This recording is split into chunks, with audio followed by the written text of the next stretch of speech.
Hi everyone, I'm Ruchi Gill and I'm here with Adejoke Babington Ashaye and Jared Wong. As the co-chairs of the 2020 ASIL annual meeting, and since we're doing things a bit differently this year, we just wanted to take a moment to say hello and to thank you for joining us for the first ever virtual annual meeting of the American Society of International Law. So welcome, and we're sorry that we will not be there in person to greet you this year. The three of us started on this journey together over a year ago. So as you might imagine, there are many people that we need to thank without whom this meeting would not have come together, including everyone at the Society under the leadership of both Sean Murphy and Catherine Amirfar, the entire program committee who stayed with us and continued to plan this program through this very week, and all of the wonderful panelists who have been so flexible and generous with us as we transition to this new virtual world. With that, I will turn it over to Joke to say a few words. Thanks, Richie. So this year, we will gather to reflect upon the promise of international law. We're currently in the midst of a global pandemic, protests against police brutality and racism, and continued concerns over climate change. So there really is no better time than now to conduct an honest reflection on the successes and the failures of international law. And it's for this reason that we're pleased with the range and diversity of topics that will be covered at the annual meeting. From trade and investment to global governance, human rights, and space law, there really is something for everyone. We're also very proud of the record gender and geographic diversity at this annual meeting.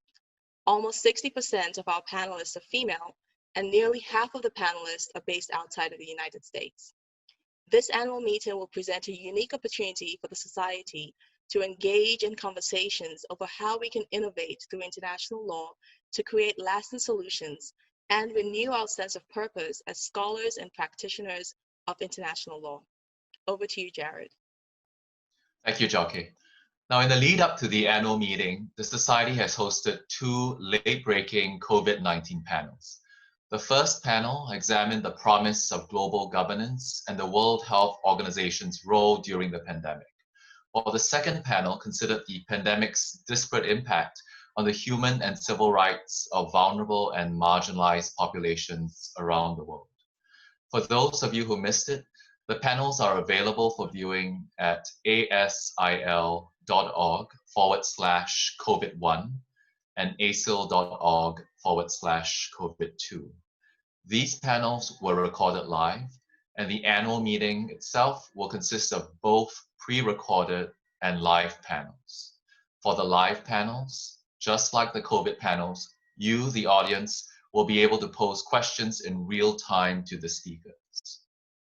Additional registration and program information for the annual meeting is available at asil.org/annual meeting.